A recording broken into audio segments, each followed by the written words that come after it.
Good morning, ladies and gentlemen. I hope you are having a fantastic day. If you're new to the channel, my name is Parker Nierenstein. This is Vehicle Virgins. We finally have some incredible weather in Southern California. So we're headed to Angeles Crest Highway to drive a supercharged E92 BMW M3. Beautiful DB11 pulling up.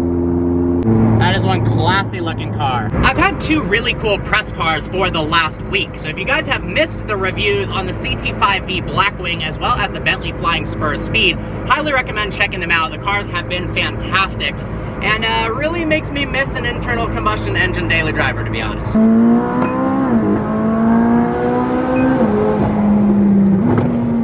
Pro tip, if you're going to Angeles Crest and you've never been before, make sure to get gas right before you head out there because it is miles and miles of no service and no gas, so you don't want to get stranded out there. Here we go. I absolutely love Angeles Crest Highway. In fact, it was one of the first incredible roads I ever got to drive when I first moved to California. It's funny, there's almost this divide, like it's the Giants versus the Dodgers on what's better, Angeles Crest Highway or the Malibu Canyons. Obviously, I'm a bit biased as that's where I live and I drive those roads every single day, but ACH is an incredible place. There's wider, sweepier turns, it's higher speed, and you've got tens of thousands of acres and roads that go absolutely forever. Here we go, the supercharged M3 pulling up.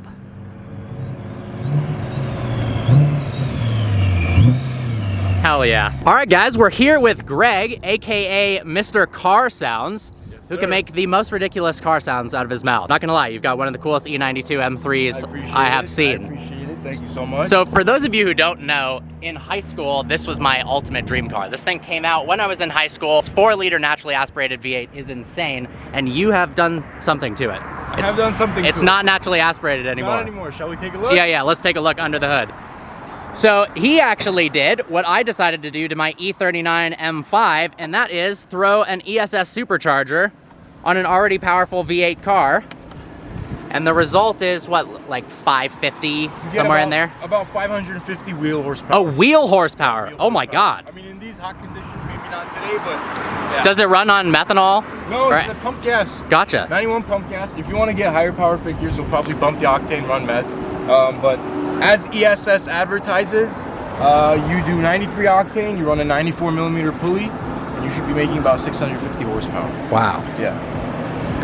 Pretty darn clean setup. Thank you. I remember I originally tried to do the install myself. That was utter failure, but I got some help afterwards. Yeah. Now, the other cool thing is you're also studying engineering. Is it mechanical or what? It is mechanical. Heck yeah. And I noticed that because on the back of his car it said Viterbi from USC, and no one knows, actually, I've never said this online, is that I actually almost went to USC. The only reason I didn't is I wanted to experience living outside of California because otherwise I felt like I would never leave, which probably would have been the case. Look at this license plate. That is sick. And then you've also got BBS FIRs, which are some of the coolest wheels in the world. That's correct. These are actually reps. I'm not gonna sit here and lie to everyone. Nice. I got a really good deal on these. They are forged. They are track used. I have beat the crap out of these wheels. They just look great. I got a stupid deal on it, so I had to pick it up. They do look really sick, and another thing a lot of people don't know is on the Chiron Sport, the new one, they actually have BBS FIRs. Really? They just have the Bugatti logo on it. Yeah. No way. Wow. All right, let's scope the interior, because you've got some cool modifications in here as well. Of course, yeah. Crazy amount of forged carbon fiber in here. Oh, look at that. It's like chopped with red accents. That looks really cool. Dash. And then I had these sent out as well. There is it's a red stripe with forged carbon fiber, and the clear coat was sprayed all over it. And it was a really nice touch to the interior. Heck yeah. Yeah, I might go OEM later, but I like this for now. And we've got some extended paddles for that 7-speed DCT. How have you liked that transmission? I love it. Honestly, it's been a really interesting story with this car. So I was gonna sell this car 3 times. Really? 3 times I was gonna sell this car over the period of my almost 3-year ownership. So I guess not once a year, maybe like twice or 3 times in a year. I was trying to get rid of this thing to get a manual. Okay, fair. What happened was I put so many miles on this car, especially in LA with the traffic and with everything. I decided that it's a BMW kind of day. I I decided that the DCT was good for, well, a blessing was this car didn't sell, and it didn't sell for the price that I wanted it to, and I'm so grateful because I would never sell this thing now. Awesome. I put almost 45,000 miles in 2 years on the car. I bought the car with 30,000 miles. It's sitting somewhere around almost 80. And have you had to do anything? Rod bearings? Rod bearings were done. Okay, cool. The car was previously supercharged with the VF620 kit. The previous owner parted the okay, kit gotcha. out and then sold it to me, naturally aspirated. But I mean, pretty much everything you see here, all the carbon and things like that. The trunk, this is a really cool trunk. It's a Muse Ericsson carbon fiber trunk with paint matched, and then it's been masked as well. So the carbon comes out and you can see it. But like all the cosmetic things you could see pretty much besides the exhaust and the exhaust tips, the wheels, and the headlights in the front. Oh yeah, let's check those out because that was one of the first things that I noticed. Pretty cool, actually. I apologize, it's kind of dusty and rock chippy, but here, let me switch them on for you. So look at this, you can actually see there's some laser etching on the lights themselves. Little M logo, and then kind of a honeycomb right here. I have a Bluetooth controller. I built these headlights myself with all the parts I sourced, but we have a Bluetooth controller that switches on. We have demonized. I hope that etching is a little bit better to see now. Absolutely. And we can change the color. Let me turn my phone brightness up. We can change the color. Oh, that's way cool. Of the inner demon eye. I like to keep it on red, or I just have it off for cops. I've gotten some trouble. No, I was about to say, it's awesome for everyone but the cop that was right over there. Yeah. Yeah. All right, so if you don't mind, can you take me for a spin and then we'll swap?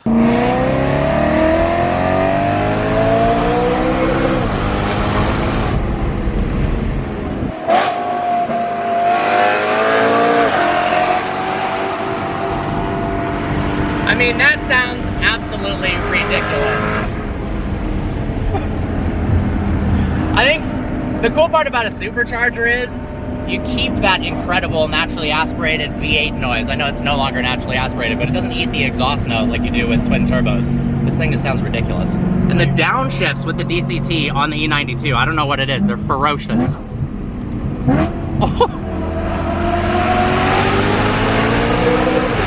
Oh my God.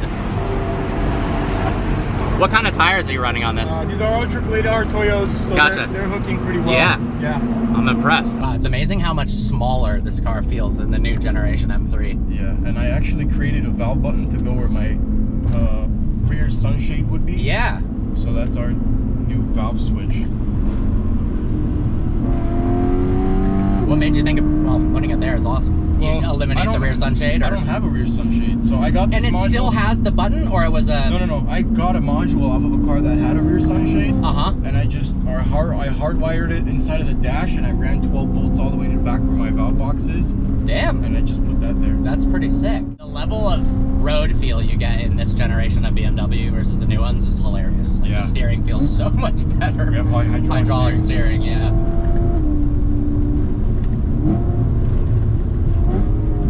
So what initially drew you to this car? Honestly, I had a 550i F10 generation before, the first year, and that car was fantastic, but it was giving me problems even though it had like 20,000 miles on it. My budget was about, I don't know, 30 grand-ish. Yeah, it's one of the best freaking cars you can get for that. I was gonna get a LCI, like a facelift version of the 550, just without those issues and things where they already sorted everything. It had a power pump, 50 extra horsepower. I had a comfortable daily. But this car, what you get with it is a lot better in my opinion. Yeah, 100%. 550. I mean, it's cooler looking, it's more special. We'll never make an engine like this again. I read something recently, and you and or BMW enthusiasts can correct me if I'm wrong, but I think this engine was actually developed and based on the 5-liter V10. That's correct, yes. I didn't know that. Yeah, so this car was this engine was used afterwards. That car was developed, and I think they patched some of the issues that the E60 M5 had previously. They chopped it, and that's actually why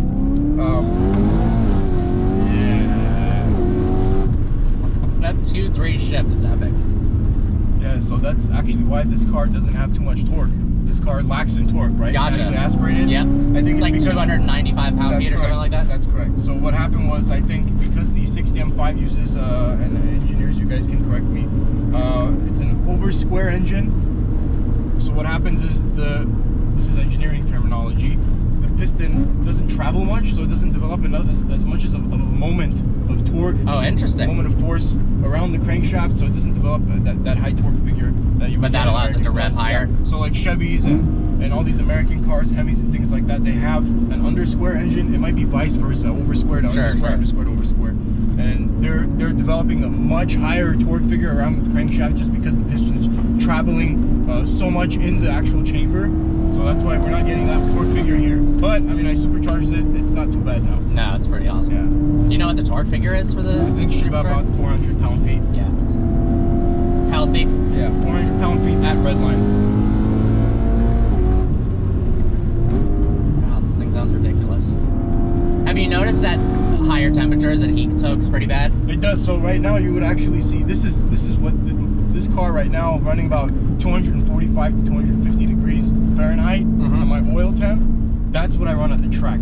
Gotcha. And now it's especially because it's hot. Yeah, it's a hot day. Like I'll beat the crap out of the car in the winter and we'll barely get to that temperature. Right now we're in canyons, not even driving too hard, and it's 77 degrees ambient outside, but it feels hotter. I noticed that with my E39 M5 is that when it was cold, it pulled like a freight train, but when it was hot, it seemed like it pulled timing because it was overheating. Same thing. Intake air temperatures. So solution to that would be to do water meth. Water meth, and I wouldn't even tune it for meth. I would just run it to decrease my air temperature in the intake. But otherwise, man, I mean, this is the only car I have. I do everything with it. I drive on rallies, I track it, I daily it. The car has 73,000 miles on it now. I bought it with 31,000, and I've had the car not even 3 years. 3 years will be in September, so we're about 2.5 years right now. Drive the hell out of it, and yeah, it's like my little Hot Wheel. That's another cool thing about this generation of BMWs is you can use it as your only car. I feel like nowadays an M3 is amazing for daily driving, but it doesn't have quite the level of rawness for the weekend to make it super exciting. Yeah. You almost like need another sports car on the weekend, but this is like exciting and intense. And I mean, when it was built, it was meant to be driven all the time. It's not a take out once a month kind of car. Of course. And I feel like the G80, that's what BMW is trying to do now. They're going to sell more cars. Yeah. They just want to sell more cars, and they're going to make it a more kind of softer car. Yeah, it's hard because money talks. Obviously, they are most concerned about their bottom line, but they don't want to piss off all their enthusiasts at the same time. Yeah. But they've definitely gone the way of the average driver and less the ultimate driving machine. I think the G80 handles incredibly well. It's really fast, but it doesn't feel that rewarding. Yeah, and I think that comes from a number of components. Sometimes, if it ain't broke, don't fix it, in my opinion. Yeah. But they want to sell more cars, and some things are easier to market than others. So 100%. That's what ends up happening with these car manufacturers. So you just gotta go Porsche if you're gonna go up from BMW, or you just get a McLaren 600 LT. Exactly. It's funny. I feel like Porsche is literally the stepping stone from BMW. Yeah. You have an M3, and then you're like, all right, it's time for the GT3. Yep. Every M3 owner, whether you're driving E46, E92, a G80, an F80, or whatever, you're probably fantasizing about a 3RS, GT3 RS. That's one of my favorite cars of all time. That new one's absolutely ridiculous. It is ridiculous. Well, dude, thank you so much for letting me drive this awesome car. Of course. Anytime. Make sure to stick around and subscribe because I'm about to do a point of view drive of this car and let you hear all of the glorious sounds that this thing has to offer. I've got a link to his TikTok and Instagram in the description below, so make sure to follow him as well, Mr. Car Sounds. Well, guys, I hope you enjoyed today's video. Like always, please browse the channel and subscribe. I look forward to seeing you next video.